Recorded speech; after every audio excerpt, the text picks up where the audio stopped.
Hello and welcome to the Bombay Sapphire Gin and Tonic and Tom Collins Bar.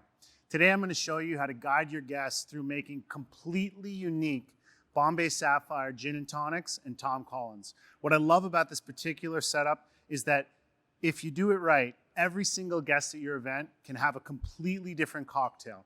And all of them can talk about the different drink that they had and why they love it so much, and it's so much better than their friends. So let's go ahead and get started. Now, the first thing that you need to do when deciding is, do I want a gin and tonic or do you want a Tom Collins? Some people really like both and some people only like one or the other. So for this demonstration, I'm going to go ahead and make one gin and tonic over here and one Tom Collins right here, just so you guys can see how easy it is to do both of them side by side. Now, for the gin and tonic, I'm going to go ahead and use Bombay Sapphire East. The reason I'm using Bombay Sapphire East is that it has two specific botanicals in addition to the 10 that go into Bombay Sapphire. One of them being Thai lemongrass. Lemongrass is one of the 4 quintessential ingredients in tonic. You can't have a real tonic water without lemongrass. And so because there's lemongrass in this particular gin, it makes it perfect for making a gin and tonic. So I'm going to go ahead and add 1.5 ounces for my gin and tonic here. And then on the other side, I'm going to go ahead and make a Tom Collins. Now for my Tom Collins, I'm going to go with classic Bombay Sapphire. Bombay Sapphire has beautiful, fresh, and citrusy notes. It's got lemon peel, a little bit of cubeb berry, different peppercorns to bring it in a nice round finish, but it's beautiful and citrusy, so it's going to be amazing for this Tom Collins. 1.5 ounces right into my glass for the Tom Collins as well. There we go. Now, what's really fun about this particular setup is that I have all these dry botanicals over here in addition to my fresh ones. So right now, while I have just the gin in the glass, is the perfect time to add these dry botanicals that are full of essential oils, and they'll start macerating inside of the gin and extracting their flavors to complement what's already going on inside of the gin. So for my Bombay Sapphire East over here, where I'm going to make my gin and tonic, I'm going to go ahead and drop in some of these dry rosebuds right here. These are full of beautiful essential oils that are going to just start bleeding out slowly into the gin. And then for my Bombay Sapphire, where I'm going to make a Tom Collins, I'm going to go ahead and add some cubeb berries, which are just a type of peppercorn. And that's actually one of the 10 botanicals in the Bombay Sapphire recipe. So now I've got my dry botanicals macerating inside of the liquid. Let's go ahead and build the rest of the cocktail. So for my Tom Collins, I do need to add a little bit of sweetener as well as lemon juice to make it an actual Tom Collins. So I'm going to add 3/4 ounce of very fresh lemon juice, juiced it just this morning. And definitely whenever you're using citrus, if you can use fresh citrus, that's always going to give you the best flavor for you and your guests. And then I'm going to go ahead and add 1/2 ounce of simple syrup.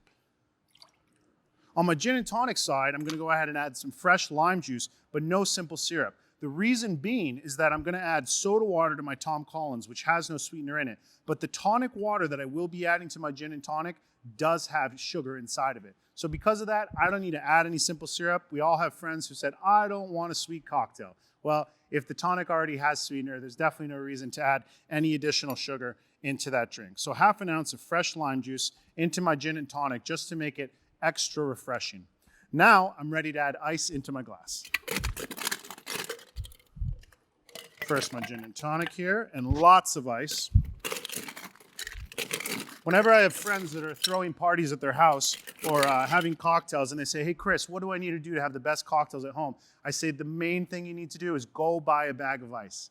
Nobody realizes how much ice you need to actually make good drinks. And one of the easiest differences between a good drink and an okay drink is how much ice is inside of the glass. So if I have one rule of thumb, it's always fill your glass all the way to the top with lots of ice to keep your drink really cold. It's going to keep it as refreshing as possible for as long as possible.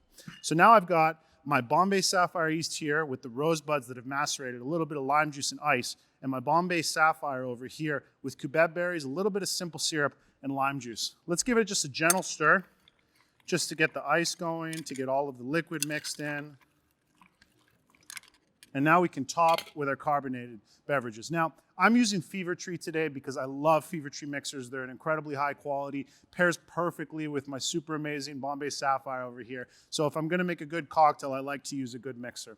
Now, for Fever Tree, what's amazing, they have so many different flavors of tonic. Now, I'm doing a rose cocktail over here. I have Bombay Sapphire East and roses, a little bit of lime juice. So I think it'd be a lot of fun to add some of this cucumber tonic. So I'm gonna go ahead and use Fever Tree Cucumber Tonic in this particular one right here. I'm gonna top it almost all the way to the top. It's a nice big glass. Leave a little room for garnish and fresh ice. And then on my Tom Collins side, all I need is soda water. And lucky me, Fever Tree makes a great soda water as well. So I'll drop that in. And then again, we're just gonna give it a nice quick mix because all of the tonic and soda water is on top. All of the gin and citrus, and in the Tom Collins case, simple syrup, is on the bottom. So we just wanna mix the drink and make sure that everything is nice and evenly spread.